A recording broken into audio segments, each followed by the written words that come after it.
Very important update from the home inspector, Pavel Vorobyov, who I work with.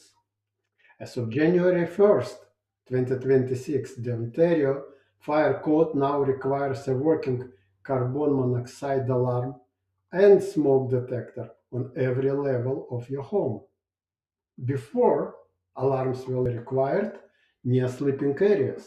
Now the rule applies to every floor, including basements and main levels, without bedrooms. Even if you are not planning to sell, buy, or rent, make sure your home is compliant. I am Semion, your real estate navigator.